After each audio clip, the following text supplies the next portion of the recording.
إن الحمد لله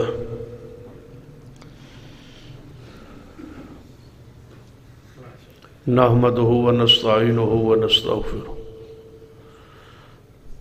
ونعوذ بالله من شرور أنفسنا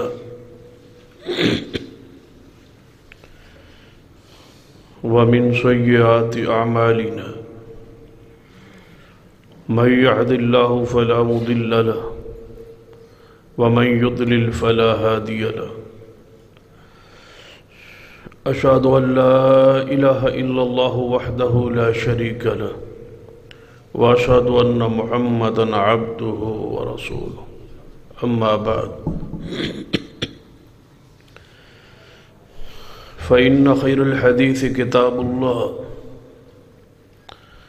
وخير الهدي هدي محمد صلى الله عليه وآله وسلم وشر الأمور محدثاتها وكل محدثة بدعة وكل بدعة ضلالة أما بعد فأعوذ بالله السميع العليم من الشيطان الرجيم من همزه ونفخه ونفثه بسم الله الرحمن الرحيم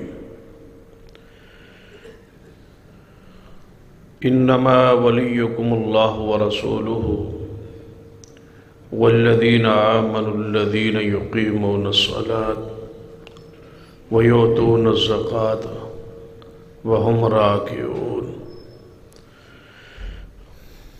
رب اشرح لي صدري ويسر لي أمري واحلل عقدة من لساني يفقه قولي رب زدني علما سبحان ربك رب العزة عما يصفون وسلام على المرسلين والحمد لله رب العالمين حضرات،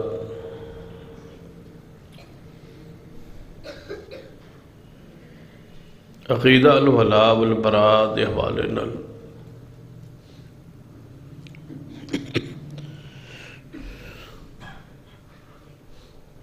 گزشتہ تو پیوستہ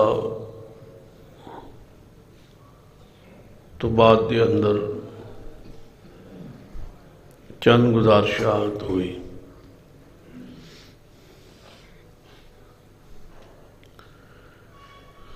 جس کے تحت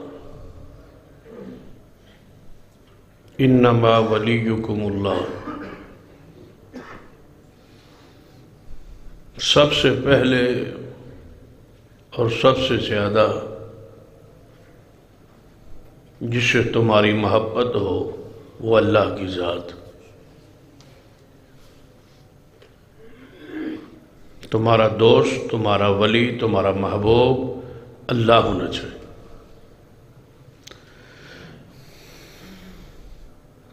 صرف محبت ہی نہ ہو بلکہ سب سے زیادہ ہو۔ والذین آمنوا اشد حبا للہ، اہل ایمان اللہ کی محبت میں سخت ہوتے۔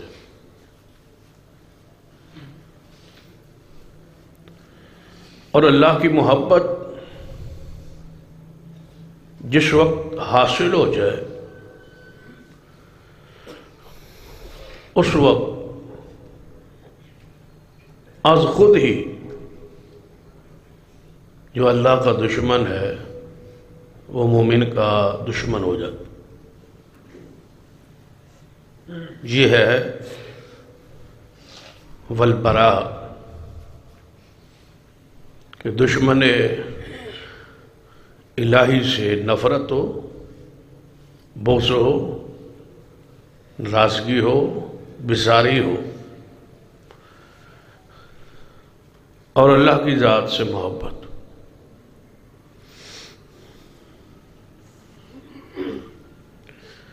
تو جس وقت اللہ کے ساتھ محبت ہو جائے اس کی پھر کچھ نشانی علامات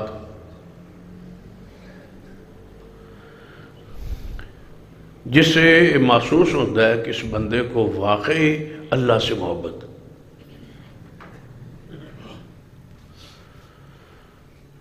اس کی پہلی علامت یہ ہے کہ انسان اپنے عمل میں سچا ہوتا، جو کہتا ہے وہ بھی سچ کہتا ہے، اور جو کرتا ہے اس عمل دے اندر بھی وہ خالص ہوتا، اس میں اپنے نفس کی کوئی خواہش، کوئی چاہت نہیں ہوتی۔ اللہ سے محبت کرنے والے شخص کے لیے ضروری ہے کہ وہ صدق فی العمل ہو، عمل میں سچا ہو۔ دو ارادے نہ ہو، ایک ارادہ ہو اور وہ خالص اللہ کے لیے ہو۔ ارادہ بھی ایک ہو اور ساتھ ہی مراد بھی ایک ہو، مقصود بھی ایک ہی ہو، اور وہ اللہ کی ذات۔ مثلا بندہ کوئی بھی خدمت خلق کا کام کرے، خدمت انسانیت کا کام کرے جس سے مخلوق کو فائدہ ہو،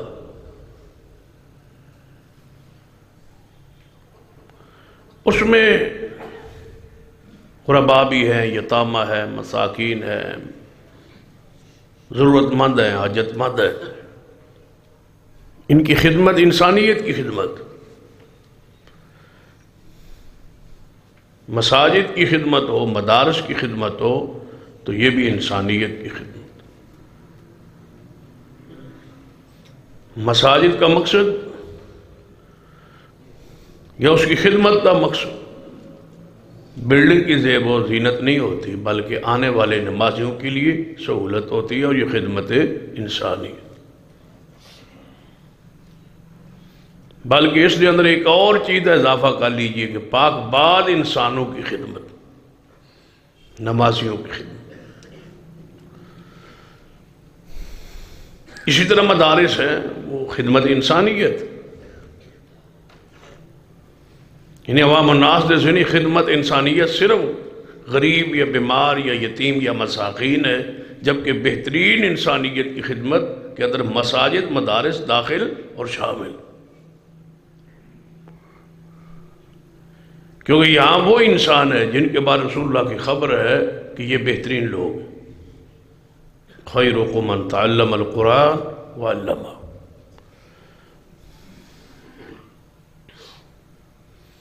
بندے کا ارادہ ہو کہ خدمت انسانیت ہوگی، ویلفیئر کوئی ٹرسٹ ہوگا، اس کے ذریعے ہم مال اکٹھا کریں،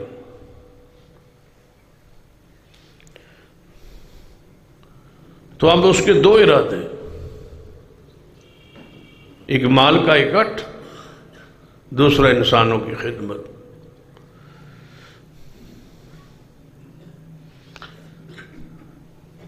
تو یہ دو ارادے جو ہے یہ صدق فی العمل کے خلاف، ایک ہی ارادہ ہو اور ایک ہی ذات مقصود ہو، وہ اللہ کی ذات۔ دوسری سوچ فکر میں دماغ میں آئی تو سمجھو کہ عمل کی صداقت ختم ہو۔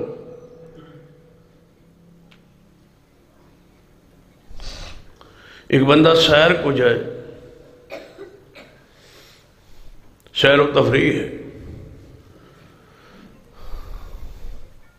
تو وہاں جا کے یہ خیال ہو کہ چلو اس سفر کو بھی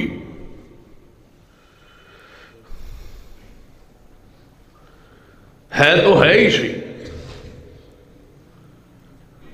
ساتھ قرار دیے دے کہ یہاں کچھ دعوت کا کام کرتے، سیر بھی ہو جائے گی۔ مقصود سیر تھا تو پھر وہی مقصود رہے، رسول اللہ فرماتے ہیں بندے کو وہی کچھ ملے گا جس کی وہ نیت کرتا ہے، ارادہ کرتا ہے۔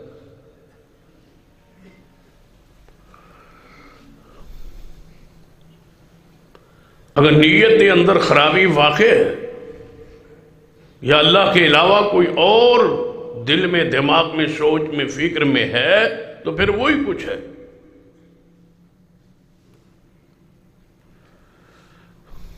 ایک بندہ کسی کو ملنے جائے، ارادہ کھانے پینے کا ہو اور دل میں وہاں جا کہ میں اللہ کے لیے ملاقات کی، یا کوئی اور غرض غائط ہو، کوئی اور مفاد ہو، تو پھر وہ ملاقات اللہ کے لیے نہیں ہے۔ جس کی نیت ہے وہی ثواب، وہی اجر۔ صحابہ کرام کی یہ کیفیت تھی کہ وہ اپنے عمل میں سچے تھے، جس طرح سارے معاشرے بہت سے زیادہ فقدان ہے کہ اللہ کی وہ محبت، وہ معرفت ہمیں حاصل ہی نہیں۔ قرآن پاک پڑھی، بار بار قرآن سچے لوگوں کے ساتھ ملنے کا اور سچے لوگوں کے ساتھ محبت کا پیغام اور درس دیتا ہے کہ جو اپنے عمل میں، کردار میں سچے ہیں ان کے ساتھ مل جاؤ۔ یا ایھا الذین آمنوا اتقوا اللہ وکونوا مع الصادقین، ایمان والو اللہ سے ڈرو، سچوں کے ساتھ ہو۔ دوسرے مقام پہ جہاں باقی اعمال کرنے والوں کے تذکرہ کیا، ساتھ فرمایا والصادقین والصادقات، سچے مرد اور سچی عورتیں، یعنی علماء وصف ان کا بیان کیا کہ جہاں نماز ہے، جہاں ایمان ہے، جہاں اسلام ہے، جہاں نماز ہے، جہاں اللہ کے سامنے قیام ہے، جہاں صبر ہے، اس کے ساتھ ساتھ والصادقین والصادقات، سچ بھی۔ یہ اللہ کی محبت کا پرتو ہے کہ جب اللہ کی محبت تو انہوں حاصل ہو جائے، سمجھنا کہ تمہاری اللہ نے عمل میں صدق دے دی، سچائی آ گئی۔ اور جدے عمل دو نمبری ہے، دو رنگی ہے، دو ارادے ہیں، وہ سمجھے کہ ابھی وہ ایمان میں اور عمل میں صدق کے مقام پہ نہیں پہنچا۔ ایسے ہی نہیں، نبی علیہ السلام 1.25 لاکھ صحابہ کرام میں سے جس کو صدیق کہا تھا اسی نے ابو بکر رضی اللہ تعالیٰ، حالانکہ زبان کے لحاظ سے تو سارے سچے تھے صحابہ، لیکن جو رتبہ انہوں کامل ملا صداقت میں وہ صدیق کا خاصہ ہے، جنہیں رسول اللہ نے نام کے بجائے جب بھی پکارا بلایا صدیق ہی کہا، تو وہ اس درجے پر فیض ہو چکے۔ اور یہ قیامت والے دن اللہ تبارک و تعالی اعلان فرمائے، قال اللہ ھذا یوم ینفع الصادقین صدقہم، اللہ تعالیٰ فرمائیں گے ھذا یوم ینفع الصادقین صدقہم، آج قیامت کا دن ہے، میری عدالت ہے، ساری مخلوق میرے سامنے ہے، لیکن یہ سن لو کہ آج سچوں کو سچائی کا فائدہ ضرور پہنچے گا۔ کون اعلان کرے گا؟ اللہ۔ سب سے پہلے یہ اعلان، ھذا یوم ینفع الصادقین صدقہم، آج وہ دن ہے جس دن سچے لوگوں کو سچائی کا فائدہ پہنچے۔ اس آیت کی روشنی ذرا سوچئے، جب قیامت والے دن اللہ کی عدالت میں سب سے پہلے یہ اعلان ہوگا کہ جو صادقین ہے، جو سچے ہیں، ان کو سچائی کا فائدہ پہنچے گا، بتائیے کہ اللہ کی ساری مخلوق میں سے سیدنا ابو بکر صدیق کو کتنی خوشی ہوگی، جو ساری مخلوق اللہ کے سامنے ہو تو کتنی خوشی ہوگی۔ سیدنا صدیق رضی اللہ تعالیٰ، جنہیں صدیق اکبر کہا جاتا ہے، بہت سارے صدیق ہوں گے، سارے صدیقوں میں صدیق اکبر کون ہے؟ ابو بکر رضی اللہ۔ اللہ فرمائے گا آج صدیقین کو ضرور فائدہ پہنچے، آج وہ گھاٹے میں نہیں ہے، خسارے میں نہیں ہے۔ وَالْعَصْرِ إِنَّ الْإِنسَانَ لَفِي خُسْرٍ، انسان تو خسارے میں ہے، مگر خسارے میں سب سے پہلے بچنے والا کون ہے؟ جس کے بارے میں قیامت والے دن اعلان ہوگا کہ آج نفع میں رہے گے وہ لوگ جو سچے تھے، اپنے عمل اپنے کردار۔ صحابہ کرام کو پڑھی، ان کی دل کی کیفیت اللہ نے بیان کی ہے کہ ان کے دل میں میں نے دیکھا ہے سچائی کے سوا کچھ نہیں۔ صحابہ کرام ہزاروں کی تعداد میں مہاجرین ہیں، دو حصوں میں ہے نا، مہاجرین ہیں اور دوسرا حصہ انصار کا۔ تو مہاجرین کے اوصاف بیان کرتے کرتے اللہ نے ان کے دل کی کیفیت کا ذکر کیا، اور اس حدیث کو بھی سامنے رکھے کہ بندہ جس کے لیے اپنا ہجرت کرتا ہے اس کو اپنی نیت کے مطابق ثواب ملتا ہے۔ جو مال کے لیے ملک چھوڑے اس کو مال ملے گا، جو عورت کے لیے ملک چھوڑے علاقہ چھوڑے اس کو عورت ملے گی، جو رب کے لیے چھوڑے اس کو رب کی ذات کی معرفت تو پھر نصیب ہو۔ اس لیے ضروری ہے کہ اپنے دل کو ٹٹولیے اور پاک کیجیے اور صاف کیجیے، اور درنگی اور دور انداز جو ہیں دل و دماغ میں اس کو ختم کیجیے، سچائی ہو۔ زبان اس وہی کچھ بولے جس کی اندر ترجمہ نہیں کرے، زبان اور دل کی کیفیت بولتے ہوئے ایک ہو، جو میں کہہ رہا ہوں وہ دل سے سچ کہہ رہا ہوں، جو کر رہا ہوں وہ دل سے سچ۔ جس قول کا دل نہ گواہی دے زبان سے بول رہا ہو، تو ایسے انسان کو اللہ کی محبت کیسے نصیب ہو؟ اس لیے تو عبادت میں لذت نہیں، سکون نہیں، اطمینان نہیں، گھبراہٹ ہے، مسجد میں گھبراہٹ ہے، قرآن کی تلاوت میں گھبراہٹ ہے، فرق سکون اطمینان لذت محسوس نہیں ہوتی۔ خطبے کے لیے وقت بوجھ ہوتا ہے، فلم اور ڈرامے میں اور فحاشی اور بے حیائی کے پروگرام میں پتہ ہی نہیں چلتا وقت گزرنے کا۔ یہ وہ کیفیت ہے جو بندہ اللہ کی معرفت سے محروم ہے، اللہ کی محبت سے اس کا دل خالی ہے۔ قرآن پاک مہاجرین و انصار صحابہ کے دل کی کیفیت بیان کرتا ہے، وہ کیفیت مطلوب ہے، اس کے لیے رسول اللہ تشریف لائے ہے، دل میں اللہ کی محبت بٹھانے کے لیے تشریف لائے ہے۔ اگر وہ حاصل نہیں ہے تو صرف نام رسول جھپکنے کا اور جھپ لینے کا اور اس کو محبت عقیدت پیار کے اظہار کا آخرت میں فائدہ نہیں ہو۔ نہ وہ کا نام آپ جھپتے رہے، لیکن دل کی گواہی دل کی کیفیت میں وہی چیزیں موجود ہو۔ قرآن پاک نے کیا کہا؟ رسول اللہ کس کے لیے آئے تھے؟ دلوں کی صفائی کے لیے، اور پھر دلوں کی صفائی کی بھی ہے۔ پہلے آپ کی ذمہ داری قرآن نے بیان کی، لَقَدْ مَنَّ اللَّهُ عَلَى الْمُؤْمِنِينَ إِذْ بَعَثَ فِيهِمْ رَسُولًا مِّنْ أَنفُسِهِمْ يَتْلُو عَلَيْهِمْ آيَاتِهِ وَيُزَكِّيهِمْ۔ احسان کیا مومنوں پر، ہم نے رسول بھیجا تاکہ ان کے دل کو صاف کرے، اور دل کو صاف کس لیے کرے؟ کس کے ذریعے کرے؟ کس نسخے کے ساتھ کرے؟ کس کتاب کے ساتھ کرے؟ یتلو علیہم آیات، قرآن پڑھ کے۔ یہاں دل صاف ہوتے ہیں قوالی کے، یہاں دل صاف ہوتے ہیں ناک پہ ہاتھ رکھ کے بند کر کے یا سانس بند کر کے ذکر کرنے سے، یہاں دل صاف ہوتے ہیں حال کے اندر مراقبے اور حال پڑھنے سے، حال و بے حال ہو جانے سے دل یہاں کی کیفیت بدلنے کی کوشش کی جاتی ہے۔ یاد رکھیے سب سے بڑے معلم محمد مصطفیٰ صلی اللہ علیہ وسلم ہے، جب انہوں نے دلوں کو قرآن کے ذریعے بدلا، اور کون ہے جو قرآن کو چھوڑ کے دلوں کو بدل ڈالے؟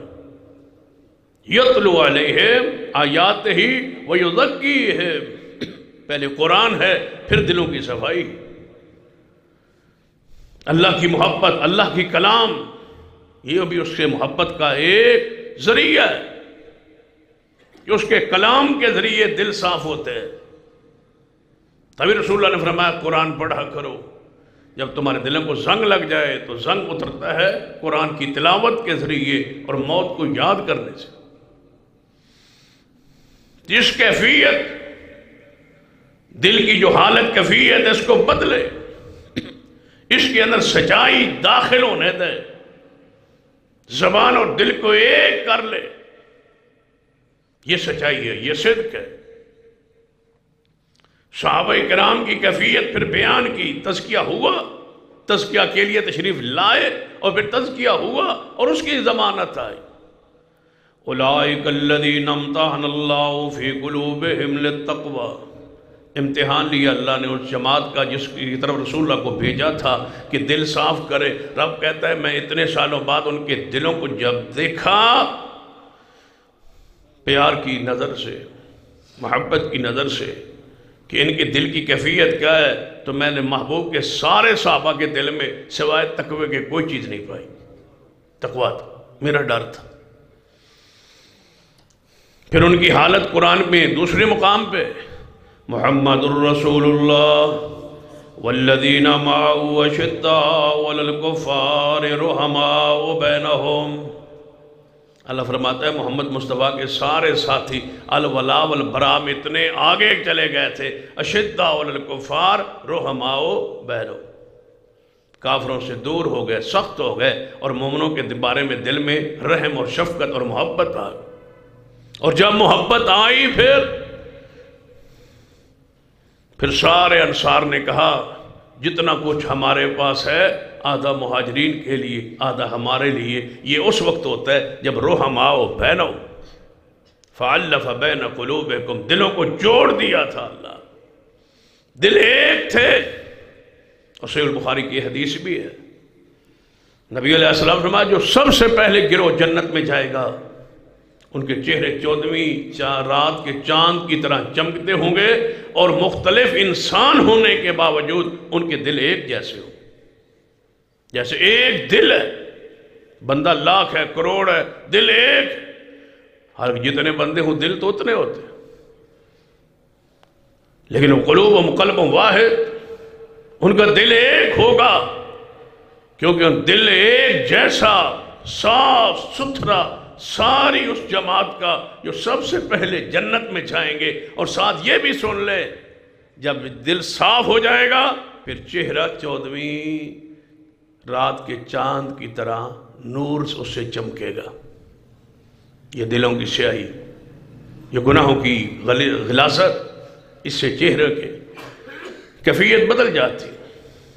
دیکھتے ہیں گناہگار بندے کی موت کے وہ چہرے کی حالت کیا ہوتی۔ نیکوکار انسان کا چہرہ دیکھا کر، نمازی اور صالحین صحیح العقیدہ لوگ جب مرتے ہیں تو ان کے چہروں کو دیکھا کر، تمہیں نور چمکتا ہوا نظر آئے۔ یہ دنیا ہی میں نہیں، قیامت والے دن بھی چہرے 14ویں کی چاند کی طرح چمکتے ہو، لیکن شرط یہ ہے کہ دل صاف، دل کوڑ ہو، دل میں نفاق ہو، بغض ہو، عناد ہو، غصہ ہو، حسد ہو، کینہ ہو، سچائی نہ ہو، جھوٹ ہو، نفاق ہو، تو پھر دل کی ترجمانی چہرہ کرتا ہے، پھر چہرے پہ سیاہی ہوتی، چہرے پہ کالک ہوتی، چہرے پہ پریشانی کے اثار دمکتے رہتے ہیں، دیکھتے رہتے ہیں۔ بندہ کہتا ہے یا تو پریشان نظر آتا ہے، تو سو گیا یا تنو کی ہو گیا۔ یہ ساری کیفیت اس اندر کی بیماری کی وجہ سے، اس کیفیت کو بدلیے۔ جو شریعت کو مطلوب ہے چہرے کی رونق، اس کو لائیے اور وہ دل کی سجائی کے ساتھ آئے۔ صحابہ کرام کو پھر کیا حاصل ہوا؟ اشداء علی الکفار رحماء بینہم، یہ ساری شانیں بعد میں ہے۔ سب سے پہلے کیا ہے؟ محمد الرسول اللہ والذین معه اشداء علی الکفار رحماء بینہم، مومنوں سے محبت، دشمنوں سے نفرت، الولا والبراء میں کہ جب کامل ہو گئے پھر آگے کیا ہے؟ تراہم رکعاً، نمازوں کی لذت بعد میں ہے، ساری دوستی گندے بندوں کے ساتھ ہے، اٹھک بیٹھک بے نمازوں کے ساتھ ہے، کھانا پینا چلنا پھرنا کھیلنا سمارا بد کرداروں کے ساتھ. تو پھر ہم تلاش کرتے ہیں نماز میں سکون آئے. ایسا نہیں ہوگا. پہلے دوستی بدلی. اشداء علی الکفار رحماء بینہم، بیٹھک بدلیے، مجلس بدلیے. سارا دن بیٹھک اٹھک جو ہے گندے بندوں کے ساتھ ہے، نشیوں کے ساتھ ہے، سگریٹ نوشوں کے ساتھ ہے، تاش کھیلنے والے، جوا کھیلنے والے، بدکار شراب پینے والے، اور رات کو سجدے میں لذت آئے. پھر ایسا تو نہیں نہ ہوتا. پھر وہی خوابیں آتی ہیں، وہی دلوں پہ دماغ پڑتے ہیں، وہی بیماریاں ہوتی ہیں، وہی تکلیفیں ہوتی ہیں، وہی ڈراؤنا، بندہ ڈرتا ہے، لرزہ طاری ہوتا ہے. اس کے لیے شرط ہے دوستی پاکیزہ ہو. رات کو پھر خواب دیکھنا. انس بن مالک فرماتے ہیں سارا دن رسول اللہ کو سوچتا رہتا. رسول اللہ جب دنیا سے چلے گئے نا تو سارا دن میں رسول اللہ کے بارے میں سوچتا تھا. سارا دن حضور چہرے کے آگے، آنکھوں کے آگے رہتے تھے. ہر وقت حضور کے بارے میں سوچتا تھا. وہ فراق، وہ جدائی. تو پھر ہوتا کیا، جو ہی سوتا رسول اللہ کی زیارت شروع ہو جاتی. فرماتا ہے پھر کم ہی کوئی رات ہوگی کہ میں سویا ہوں، آنکھ لگی ہو اور محمد مصطفیٰ کی زیارت نہ ہوگی. لیکن یہ کیفیت دن کے سوچ، جاگتے ہوئے یہ سوچ بدلنا ہوگی. سارا دن درود پڑھیں، کیا سمجھتے ہیں رات کو آپ پریشان ہوں گے؟ رات کو پھر رسول اللہ کی زیارت ہوگی. سارا دن نماز میں گزاریں، پاکیزہ گزاریں، زبان سے سچ بولیں. پھر رات کو دیکھنا کہ مناظر کیا ہوتے. نبی علیہ السلام کے صحابہ کی کیفیت، گندی دوستی کو چھوڑ کے، باہر رشتہ دار تھے کافر، چھوڑ دیے، پھر جا کے یہ لذت ہوئی. پہلے سنیے کہ صحابہ کس مقام پہ؟ اشداء علی الکفار، کافروں سے نفرت، کافروں پہ سخت. وہاں بھی رشتہ دار ہیں، بھائی باپ ہے، بھائی بیٹا ہے، بھائی بھائی ہے، بیوی ہے، رشتہ دار ہے، کوئی ہے، محبت نہیں ہے دل میں. لا تجد قوما یؤمنون باللہ والیوم الآخر یوادون من حاد اللہ ورسولہ. اللہ فرماتا ہے کہ محبوب تمہاری قوم، تمہاری جماعت، تمہارے صحابہ، ان کے دلوں میں کافروں کی محبت نہیں ہے. وَلَوْ كَانُوا آبَاءَهُمْ أَوْ أَبْنَاءَهُمْ أَوْ إِخْوَانَهُمْ أَوْ عَشِيرَتَهُمْ. بھاویں قبیلہ، بھاویں بھائی، بھاویں بیٹے، بھاویں والدین کفر پر ہیں، اللہ اس کے رسول کے نافرمان ہیں، میں اللہ گواہی دیتا ہوں کہ ان کے دل میں کسی کی محبت نہیں ہے. محبت ہے تو مومنوں سے. ہم تو برادری نہیں چھوڑ سکتے، ہم تعلقات تو نہیں چھوڑ سکتے. اہل شرک کے جنازے، اہل بدعت کی رسومات میں شامل داخل ہوتے ہیں. برادری ہے، تعلقات ہے. جب چھوڑتے نہیں ہیں تو پھر لذت نہ حاصل ہو. یہ ساری عبادات اللہ کی محبت کے بعد ہے. محمد الرسول اللہ والذین معه اشداء علی الکفار رحماء بینہم تراہم رکعا سجدا یبتغون فضلا من اللہ ورضوانا. فرمایا محبوب تم محمد مصطفیٰ صلی اللہ علیہ وسلم، تمہارے سارے ساتھی کافروں پہ سخت ہو گئے، مومنوں پہ آپس میں مہربان ہو گئے. تراہم رکعا سجدا یبتغون فضلا من اللہ ورضوانا. میں اللہ گواہی دیتا ہوں ان کے سارے قیام، سارے رکوع، سارے سجدے سوائے میری چاہت اور محبت کے کچھ بھی نہیں. یبتغون فضلا من اللہ ورضوانا. یہ میرے لیے جو کچھ کرتے ہیں میرے لیے کرتے ہیں. یہ ایمان اللہ سے ہو، پھر محبت ہو، پھر پیار ہو. انما ولیکم اللہ کے درجے پر آپ آ جائیں، پھر سارے عمل کس کے لیے؟ اللہ کے. اللہ خود گواہی دیتا ہے کہ تمہارے ساری جماعت، سارے ساتھی میرے لیے، جو کچھ کرتے ہیں میرے لیے. قرآن کے ایک اور مقام لَقَدْ رَضِيَ اللَّهُ عَنِ الْمُؤْمِنِينَ إِذْ يُبَايِعُونَكَ تَحْتَ الشَّجَرَةِ فَعَلِمَ مَا فِي قُلُوبِهِمْ فَأَنزَلَ السَّكِينَةَ عَلَيْهِمْ وَأَصَابَهُمْ فَتْحًا قَرِيبًا. اے محبوب علیہ السلام جنہ صحابہ کرام نے 1400 1450 1500 صحابہ کرام نے درخت نیچے بیعت کی تھی ہے، میں رب گواہی دینا نہ دے دلہ اندر سوائے میری محبت دے کچھ بھی نہیں میرے لیے کی ہے۔ بیعت آپ کی تھی میرے لیے، ہاتھ آپ کے ہاتھ پہ تھا لیکن سب کچھ میرے لیے تھا۔ یہ اللہ گواہی دے رہا ہے۔ سارے صحابہ جو ہجرت کر کے گھروں سے نکلے ان کے بارے میں گواہی قرآن کی سن۔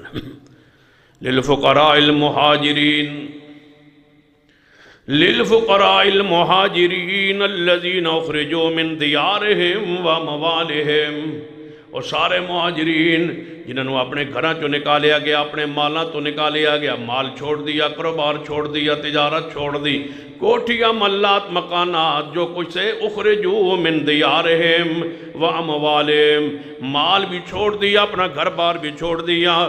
کس لیے چھوڑا؟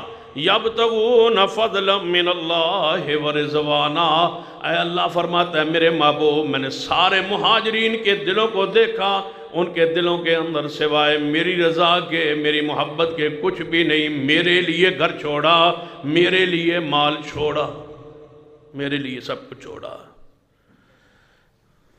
وَيَنْصُرُونَ اللَّهَ وَرَسُولَهُ، یہ وہ لوگ ہیں جو میری مدد کرتے ہیں۔ کس کی مدد؟ اللہ کی۔ کون کر رہے ہیں؟ صحابہ۔ صحابہ کا مددگار کون تھا؟ صحابہ کا مددگار کون ہے؟ اللہ۔ لیکن اللہ فرماتے ہیں صحابہ میرے مددگار ہے، میرے رسول کے وہ مددگار ہیں۔ یہ درجہ بہت کم لوگوں کو نصیب ہوتا۔ نبی علیہ السلام نے سیدنا سعد کے لیے کہا تھا نا، صحابہ کہتے تھے جب محبت میں آتے، پیار میں آتے کہ ہمارے ماں باپ تجھ پہ قربان یا رسول اللہ، تو رسول اللہ نے انہیں کہا تھا سعد تجھ پہ میرے ماں باپ قربان۔ ساری دنیا کا مددگار اللہ ہے۔ اللہ فرماتے ہیں میرے مددگار میری زمین پر پیغمبر کے صحابہ مہاجرین ہیں، وَيَنْصُرُونَ اللَّهَ وَرَسُولَهُ، جنہوں نے میری دین کی مدد کی اور میرے محبوب محمد مصطفیٰ کی مدد کی، دین پھیلانے میں، دین پہنچانے میں، دین بیان کرنے میں، دین کی حفاظت میں، دین کی نگرانی میں، میری توحید کے رکھوالے، چوکیدار، نگران، میری پہچان، میری معرفت، کائنات کو بتلانے والے، یہ ہے میرے مددگار۔ اسانو جدوں مشکل پاوے کس کو پکارتے؟ اللہ کو کہ وہ ہماری مدد کرے۔ لیکن اللہ کے دین کی مدد کے لیے ہم تیار نہیں ہیں۔ ہم مشرکین کی مدد کے لیے تیار ہیں، اہل بدعت کی مدد کے لیے تیار ہیں، ان کے لیے ترپالے کناتے اور ان کی پھوڑیاں بچھاتے ہیں۔ یہاں اہل بدعت کرے، ان کے لیے جگہ صاف کرتے ہیں کہ یہاں اہل بدعت کرے، ان کے لیے خام مال مہیا کرتے ہیں کہ یہاں بدعت ہوگی۔ جب مدد کے لیے ضرورت پڑے تو ہم مواعد ہیں یا اللہ تیرے سوا ہمارا کوئی نہیں۔ رب کہتا ہے تم نے میرے دین کی مدد کی ہے جو میں تمہاری مدد کروں۔ وَيَنْصُرُونَ اللَّهَ وَرَسُولَهُ، صحابہ تو وہ تھے جو میری مدد کرتے تھے۔ کیا معنی؟ میرے دین کی اور میرے محمد مصطفیٰ کی مدد کرتے تھے۔ آگے آواز آئی اولئک وَيَنْصُرُونَ اللَّهَ وَرَسُولَهُ اولئک هم الصادقون، فرمایا یہ وہ لوگ ہیں جن کے دل میں سوائے میری محبت کے، میری جہد کے، میری رضا کے اور کچھ بھی نہیں۔ میں ان کے دل کی گواہی دیتا ہوں کہ جو ان کا زہر ہے وہی ان کا باطن ہے۔ لکھا ہے محدثین کرام، جو بندہ اللہ سے محبت نہیں نہ کرتا وہ اس کا ادب بھی نہیں کرتا۔ اور یاد رکھیے جو مشرک ہوتا ہے وہ سب سے بڑا رب کی زمین پہ اللہ کا گستاخ ہوتا ہے۔ شرک گستاخی۔ جو شخص اللہ کا کرے اللہ اس سے سنتوں پر عمل کی توفیق چھین لیتا ہے۔ اور جو سنتوں پہ عمل جب چھین لیتا ہے، سستی شروع ہوتی ہے، تو پھر اللہ فرض کی بھی توفیق چھین لیتا ہے۔ جب فرض کی توفیق چھین لے تو پھر وہ اپنی معرفت کی بھی توفیق چھین لیتا ہے۔ پھر کوئی پتہ نہیں ہے وہ درختوں کا پجاری، کوئی اس کو پتہ نہیں کہ میں مٹی کا ہوں، میں پتھر کا ہوں، میں کوڑے کا ہوں، میں جانور کا ہوں، میں پوجا جھاڑی کی کر رہا ہوں، تعویذ کی کر رہا ہوں، دھاگے کی کر رہا ہوں، وہ میری معرفت سے محروم ہے۔ ماننے پہ آئے تو حیوان کو جھک جائے، ماننے پہ آئے درندوں کو سجدہ کرے، ماننے پہ آئے سورج کو سجدہ کرے، تاروں کو سجدہ کرے، بھیڑیوں کو سجدہ کرے، جانوروں کو سجدہ کرے، نہیں کرے گا تو رب کی ذات کو نہیں کرے۔ یہ معرفت سے محرومی۔ انبیاء کو پڑھے جنہوں نے اللہ کی معرفت حاصل کر لی تھی، پھر وہ اللہ کا ادب کرتے تھے۔ اللہ کا اتنا ادب، یہ سارا جتنا شرک ہے یہ اللہ کی گستاخی ہے۔ قبروں کو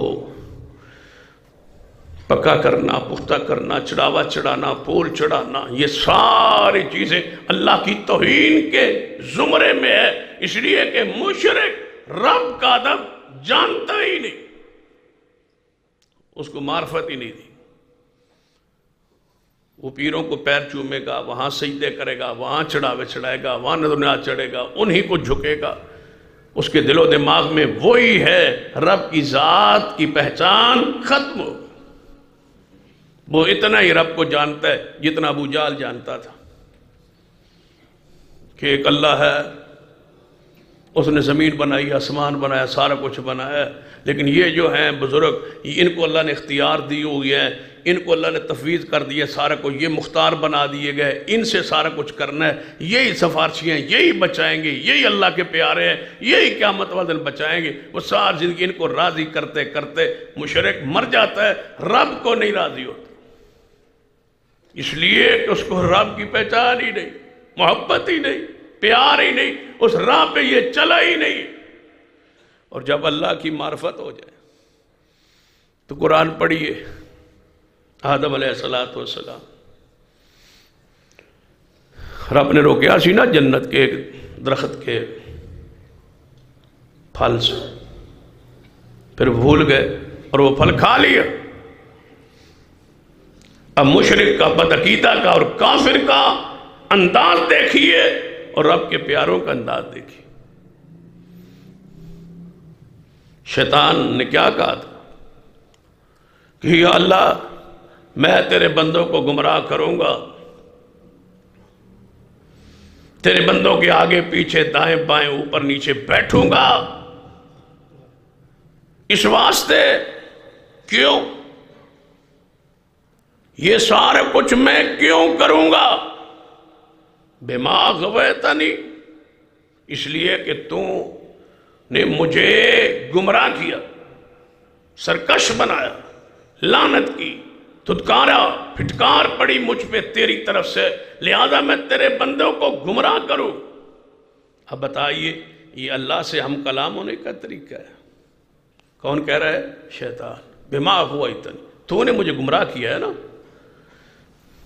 تو نے مجھے سرکش کیا ہے نا، لہذا میں تیرے بندوں کو گمراہ کروں گا۔ شیطان نے سجدہ نہیں کیا تھا، رب نے کیا سجدہ کر، اس نے نہیں کیا، کہتا ہے تو نے مجھے گمراہ کیا نا۔ آدم علیہ السلام کو روکا تھا کہ پھل نہیں کھانا، کھا بیٹھے۔ اب آدم علیہ السلام کا انداز دیکھیں، ربنا ظلمنا، یہ وہ محبت کا انداز، یہ وہ ادب کا انداز۔ یہ نہیں کہا تو نے توفیق دی، تو نے ایسا کیا، شیطان پیچھے لگا، اس نے ہمیں پھسلایا اور تو نے ہمیں پھل کھانے پر مجبور کر دیا اور میں نے کھا لیا، یہ سب کچھ تیری طرف سے ہوا۔ نہیں، اللہ والے ایسے نہیں کرتے، موحد ایسا نہیں کرتے، توحید پرست ایسا نہیں کرتے، صحیح العقیدہ لوگ ایسے نہیں کرتے۔ دیکھ لیں مشرکین کا نظریہ، دیکھ لیں، ان کو وسعت ملے، رزق ملے، مال ملے، اولاد ملے، جو ملے یہ کہتے ہیں بزرگوں کا کرم، سرکار کا کرم، مجال ہے اللہ کی طرف نسبت کرے۔ یہ سب تمہارا کرم ہے آقا کہ بات اب تک بنی ہوئی ہے، جتنا دیا سرکار نے مجھ کو اتنی میری اوقات نہیں۔ یہ سارے جملے اہل شرک کے، جنہوں نے اللہ کو پہچانا ہی نہیں۔ باقاعدہ وہ بنا ہوتا ہے چارٹ سا اور دکانوں پہ لگا ہوتا ہے، جتنا دیا سرکار نے مجھ کو۔ کون دیتا ہے؟ اللہ۔ یہ کیا لکھا ہوا ہے؟ جتنا دیا سرکار نے مجھ کو اتنی میری اوقات۔ اوقات تیری اس تو بھی تھلے سی۔ یہ سب کچھ تیرا کرم ہے آقا کہ بات اب تک بنی ہوئی۔ یہ اہل شرک کے، اہل کفر کے، اہل بدعت کے، گمراہ لوگوں کے یہ جملے، گاڑیوں کے پیچھے دیکھو ایسا تو شرک لکھا ہوتا ہے، جو قسمت میں نہ لکھا ہو وہ حسین سے مانگ لو رضی اللہ تعالی عنہ۔ اور بڑے جملے ہوتے ہیں، شرکیہ بھی ہوتے ہیں، کفریہ بھی ہوتے ہیں، گمراہی سے بھرے ہوئے ہوتے ہیں، نہ قانون ہے نہ کوئی ضابطہ ہے۔ تبھی تو اللہ قرآن پاک میں فرماتے ہیں مَا لَكُمْ لَا تَرْجُونَ لِلَّهِ وَقَارًا، تو ہماری نظر میرا ہی وقار کوئی نہیں۔ جاؤ کسی کو بھی کہہ دو جی بس تواڈے دعاواں دا صدقہ ہے جی، سارا کچھ تواڈا ہی ہے جی، تواڈا ہی دیتا کھا رہے ہیں جی، یار آ جاؤ روٹی شوٹی کھا لو، بس اگے بھی تواڈا ہی کھانے ہیں۔ یعنی یہ تانوں اتھے بھی رزق یہی پہنچا دیں، تواڈا ہی کھانے ہیں۔ یہ سارے کفریہ جملے معاشرے میں معروف ہے۔ اللہ نبی وارث، اللہ تے پن پاک دا سارا۔ یہ عوانوں کی بسیں ہوتی تھی راول پنڈی پرانے زمانے میں، اللہ نبی وارث اوپر لکھا ہوتا، آج تک لکھا ہو، یوں ختم ہونے لگی ایک بھی نہیں رہی۔ اللہ جی رحمت۔ شرکیہ جملے کی آغاز، بنیاد، اول آخر شرک ہے، اس لیے کہ یہ بدبخت جاہل لوگ اللہ کی معرفت سے محروم ہیں۔ شیطان کیا کہتا ہے؟ بِمَا أَغْوَيْتَنِي، تو نے گمراہ کیا ہمیں، نعوذ باللہ۔ آدم علیہ السلام کیا فرماتے ہیں؟ رَبَّنَا ظَلَمْنَا أَنفُسَنَا، اے اللہ جو کچھ ہم پہ ہوا یہ ہم نے ہی کیا ہے، جو کچھ ہوا ہم سے یہ ہم نے کیا ہے۔ وہ الفاظ کا ترجمہ میں پیغمبر کی عزت، عظمت، شان، تقدس، عصمت کے مطابق وہ الفاظ ربنا ظلمنا انفسنا، اے اللہ ہماری جانوں پہ جو کچھ ہوا نا وہ ہم نے خود کیا ہے۔ وَإِن لَّمْ تَغْفِرْ لَنَا وَتَرْحَمْنَا لَنَكُونَنَّ مِنَ الْخَاسِرِينَ، اگر تو نے رحم نہ کیا، اگر تو نے مہربانی نہ کی، معاف نہ کیا تو اللہ میں پھر معاف کون کرے گا؟ ہم خسارہ پانے والے، نقصان پانے والے واسطے میں ہو جائیں۔ ربنا ظلمنا، اے اللہ میں آدم جس کو تو نے اپنے ہاتھ سے بنایا نا، تیری رحمت کا طلبگار ہوں، مجھ پہ رحمت فرما دے۔ یہ ہوتا ہے اہل ایمان، اہل توحید کا عاجزانہ، توحید سے بھرا ہوا رب کا ادب، یہ انداز ہے اس کو بلانے کا۔ ابراہیم علیہ السلام کو پڑھے، اللہ کی شان بیان کر رہے ہیں۔ کون؟ ابراہیم علیہ السلام، توحید کے بادشاہ پیغمبر ہے۔ کیا کہتے ہیں؟ یا اللہ تو مجھے کھلاتا ہے، تو مجھے پلاتا ہے، زندہ تو کرتا ہے، موت تیری طرف سے آتی ہے۔ لیکن جب بیماری کا ذکر آیا نا تو کیا کہنا چاہیے تھا؟ جب تو مجھے بیمار کرتا ہے تو شفا بھی مجھے تو دیتا ہے، لیکن ایسا نہیں کہا۔ لکھا ہے محدثین مفسرین نے، ابراہیم اللہ کے ادب میں اس قدر محبت کرنے والے تھے رب سے، احمد نہیں رب نے خلیل اللہ قرار دیا۔ جب بیماری کا تذکرہ آیا تو فرمایا وَإِذَا مَرِضْتُ فَهُوَ يَشْفِينِ، جب میں بیمار ہو جاتا ہوں۔ ایسے نہیں کہا، حالانکہ بیماری کس کے امر سے آتی ہے؟ اللہ کے امر سے، اللہ کے حکم سے، لیکن یہ نہ کہنا، اپنی طرف نسبت کرنا جب میں بیمار ہوتا ہوں، جب مجھے بیماری تکلیف آتی ہے نا، فَهُوَ يَشْفِينِ، تو مجھے شفا وہ دیتا۔ خیر کی نسبت اللہ کی طرف، شر کی نسبت، برائی کی نسبت مومن موحد اپنی طرف کرتا، تکلیف کی نسبت اپنی طرف۔ وَإِذَا مَرِضْتُ فَهُوَ يَشْفِينِ۔ موسیٰ علیہ السلام کو قرآن میں پڑھ لیں، جنگل ہے، مدین سے باہر بیٹھے، شہر سے باہر ہے، لمبا سفر کر کے آئے ہیں، بھوک لگی ہوئی ہے شدید، درخت کے نیچے سائے ہیٹھ بیٹھے ہیں، کوئی یہاں تعلق نہیں ہے، رشتہ داری کوئی تعلق داری نہیں ہے، کوئی وقفیت نہیں ہے، لوگ جانتے نہیں ہے، لمبا سفر ہجرت کر کے یہاں پہنچے ہیں ایک ملک سے دوسرے ملک میں، اب یہاں روٹی کی ضرورت ہے، پھر اللہ سے روٹی مانگ رہے ہیں۔ بندہ جو اتنے دن کا بھوکا ہو تو بندہ ڈائریکٹ بات کرتا نا، آدھنے یار تنوں بھوک لگی سی تے پھر اتنے بے تکلفی تعلق اتنا ہے تے تو مانگ لینا سی، کہہ دینا سی کہ کھانا کھانا ہے۔ موسیٰ علیہ السلام رب سے بھوک میں روٹی مانگنا چاہتے ہیں تو کہہ سکتے یا اللہ روٹی دے، تو راہ دے کہ نہیں، تو رضا ذمہ نہیں لیا، میں تیرے لیے ہوں اور تیرے دین کے لیے نکلا ہوں تو مجھے روٹی دے، ایسے نہیں کہا۔ بڑوں کے مانگنے کا انداز بھی بڑا پیارا ہوتا، یہ ہے وہ ادب جو اللہ کی محبت کے بعد نصیب ہوتا ہے، ہر بندے کو نصیب نہیں ہوتا۔ وہ کیا جانے، جس کو بیٹا ہو تو کہ اگر میں مر جائے بیٹا تو اللہ کی مرضی ہوتی ہے، پوچھنا کسی سے، کوئی جا کے کہتا ہے کسی کے ہاں فوتگی ہو جائے، کوئی کہتا ہے بھائی اللہ کی مرضی کے علاوہ کچھ کہتا ہے جا کے، کسی مسلک کا ہو، یار کسی بندہ مر جائے تو جا کے بندہ کی آندہ ہے نبی پاک کی مرضی،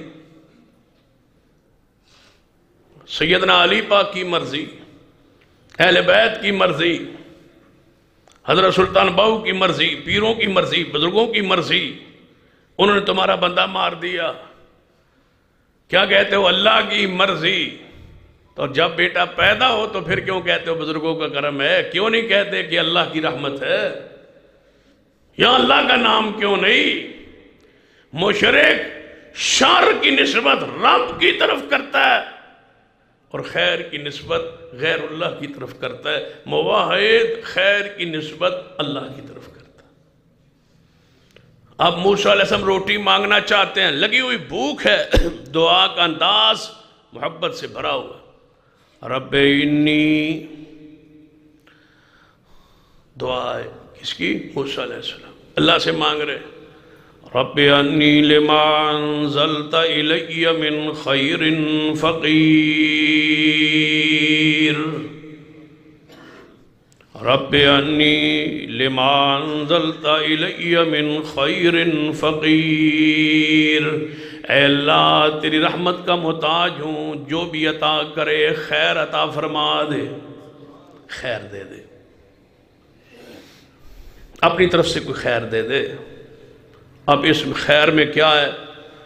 مکان دے، یہاں رہائش دے، یہاں جگہ دے، یہاں کا رہنا دے، یہاں کوئی ٹھکانہ دے، یہاں کوئی میرے معاملات حل کر دے، میری پریشانیاں ختم کر دے، میرے کھانے وانے کا انتظام کر دے، کھانے پکانے والی کا انتظام کر دے، اللہ جو جو خیر ہے وہ مجھے دے دے۔ جملہ ایک ہی کہا ہے، اللہ مجھے تیری طرف سے خیر کی توقع ہے، خیر کی امید ہے، خیر کی دعا کرتا ہوں، رب انی لما انزلت الی من خیر فقیر، میری طرف سے اپنی طرف سے خیر نازل کر، میں محتاج ہوں، میں کچھ نہیں ہوں، سب کچھ تو ہے۔ یہ ہے نبیوں کی عاجزی، تمہاری حیثیت کیا ہے؟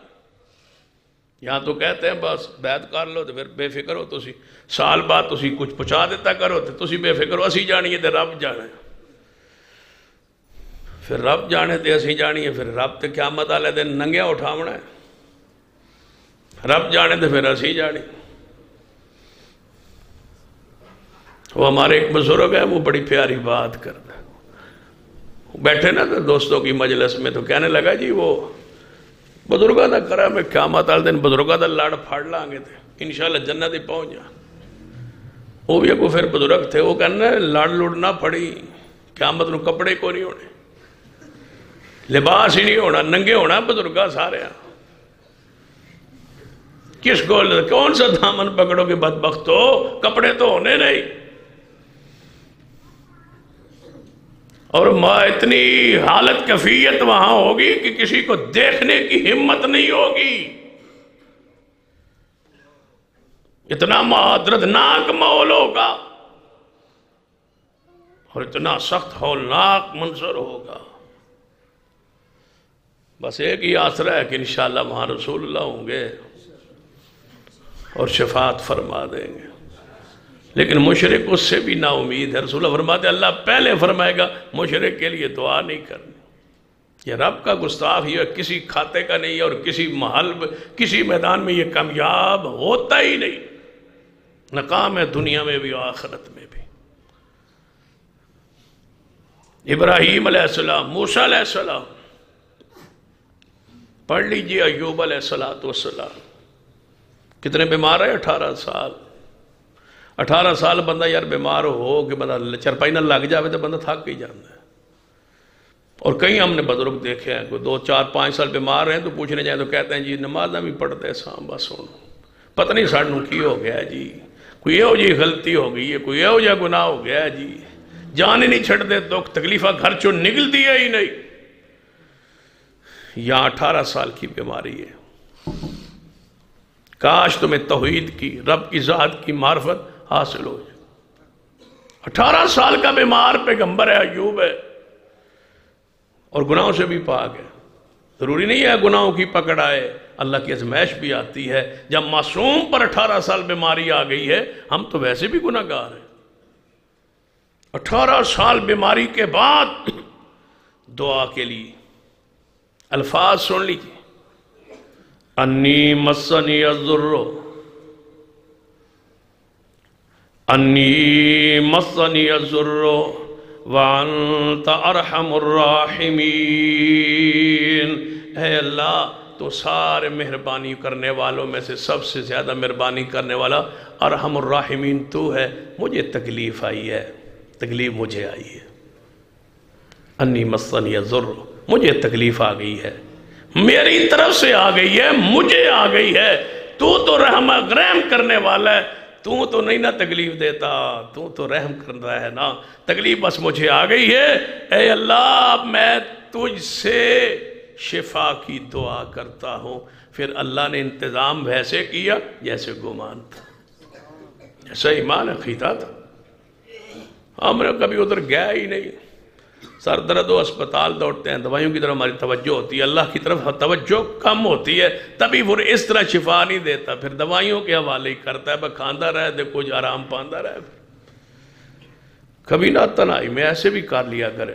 اللہ کی قسم دوائیوں سے پہلے شفا دینے پر قادر ہے، اور بغیر دوائیوں کے شفا دینے پر قادر ہے.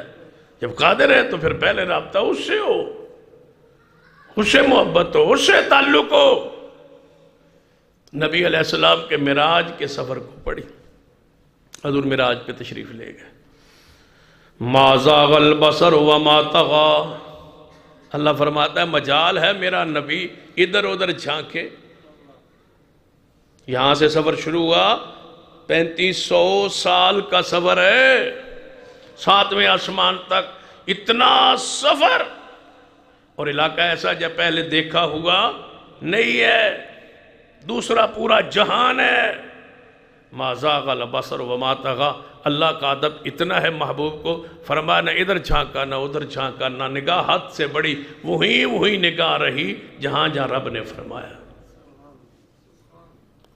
جب یہ کیفیت ہوئی پھر کیا ہوا؟ لَقَدْ رَأَىٰ مِنْ آيَاتِ رَبِّهِ الْكُبْرَىٰ. فرمایا جب ہم نے ان کی آنکھ کو دیکھا، نہ ادھر جا رہی ہے نہ ادھر جا رہی ہے نہ آگے بڑھ رہی ہے، جو کچھ جہاں تک ہم نے حد مقرر کی میرا نبی وہی دیکھ رہا ہے.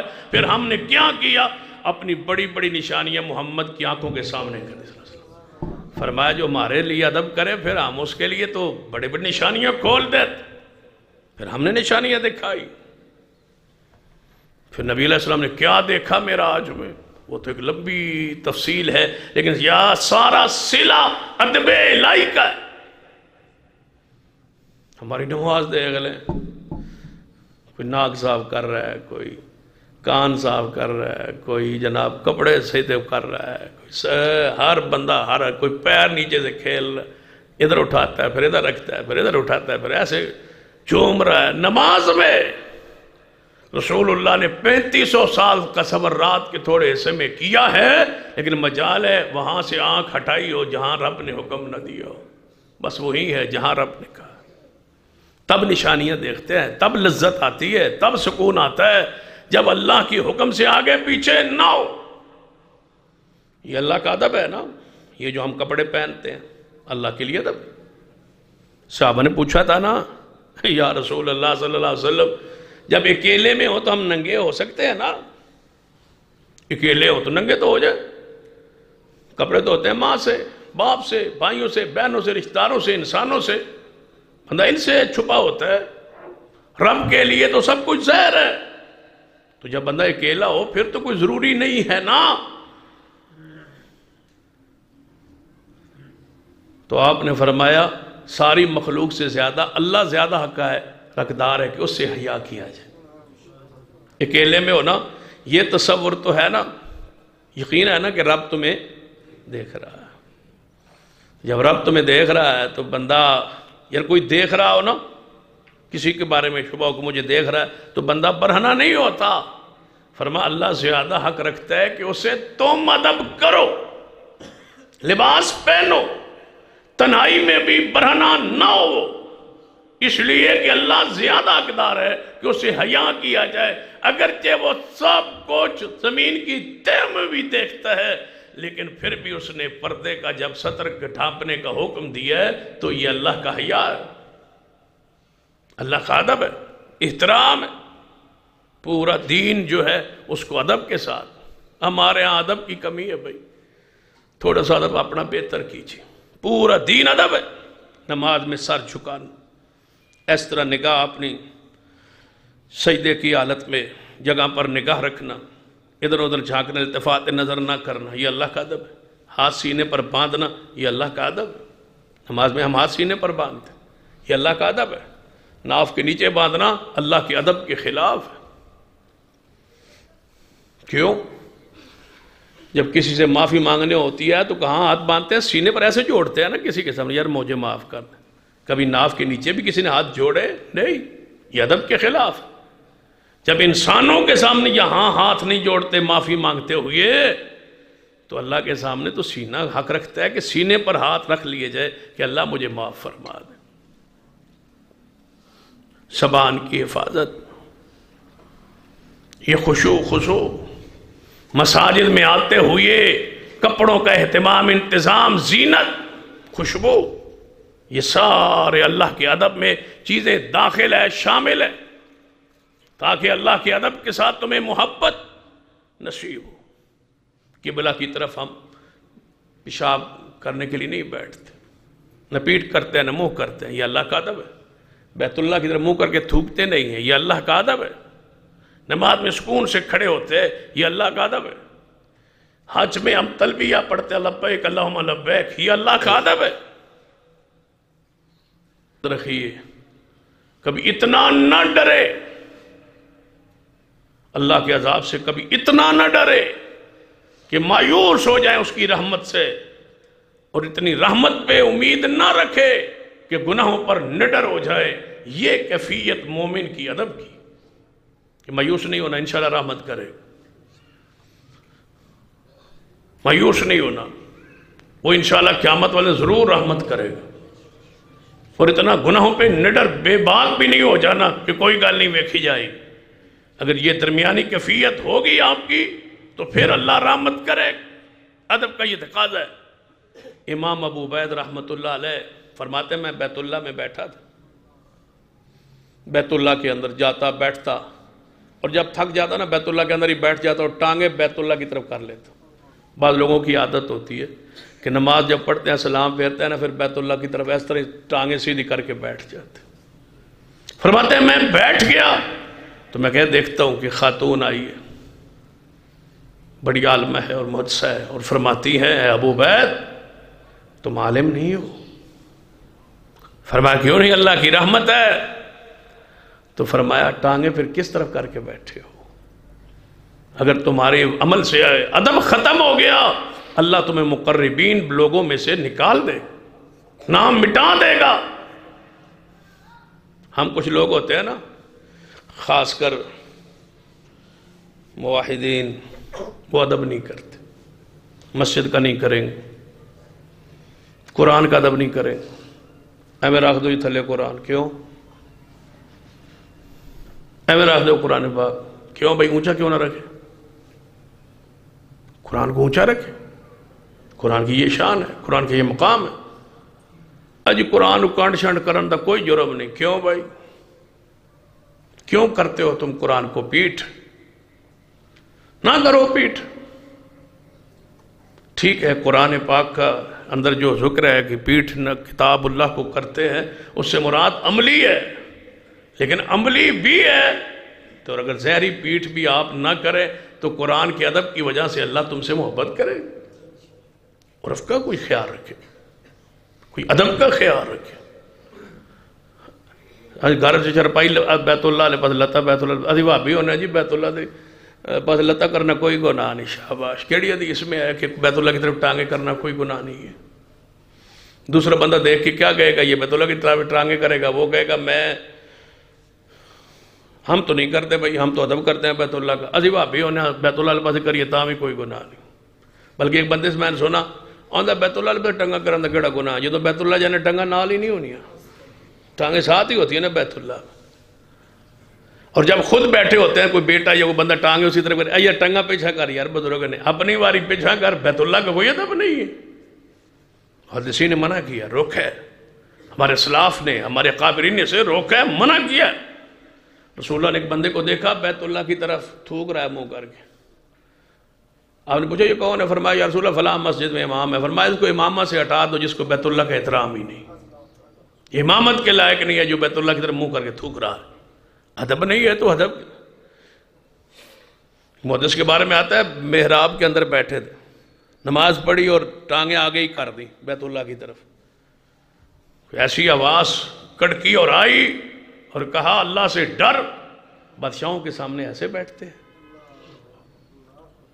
بادشاہ لوگوں کے سامنے، جب بادشاہ آپ کے سامنے بیٹھو، کوئی بڑا وزیر مشیر آپ کے سامنے بیٹھو، تھانے دار ہی آپ کے سامنے بیٹھو، اسی طرف ٹانگیں کر کے بیٹھتے ہیں۔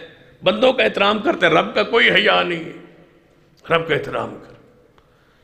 بعض لوگ ہوتے ہیں نا جب امام سلام پہلے تو اگے ٹور جاتے ہیں، مسلح تو نماز شروع کر دیں، ان وہ 10 دن پر میرے جب مواعد پوری جماعت ہی کوئی نہیں، میں مولوی علی جاتے کھلو گے، یہ ادب کے خلاف ہے۔ رسول اللہ نے روکا ہے کسی کے خاص جو جگہ کسی کے لیے بنائی گئی ہے کرسی، اس سے پر نہ کھڑے ہو، نہ بیٹھے۔ ادب سیکھی، ادب کے اندر زندگی ہے، اور ادب کے اندر ایمان ہے، اور ادب کے اندر چاشنی ہے، اور موحد سب سے زیادہ ادب کرنے والا ہوتا ہے کس کا؟ اللہ کا۔ اللہ کا ادب سیکھی، اس کے بعد ہے پھر آگے رسول اللہ کا ادب، اور باقی صحابہ کرام، آل رسول، اہل بیت، مکہ مدینہ، کتاب اللہ، سب کا ادب احترام درجہ بدرجہ آگے انشاءاللہ خطبات میں آئے گا۔ اللہ مجھے اور آپ کو توفیق عطا فرمائے۔ اقول قولی ھذا واستغفر اللہ لی ولکم ولسائر المسلمین، وآخر دعوانا ان الحمد للہ رب العالمین۔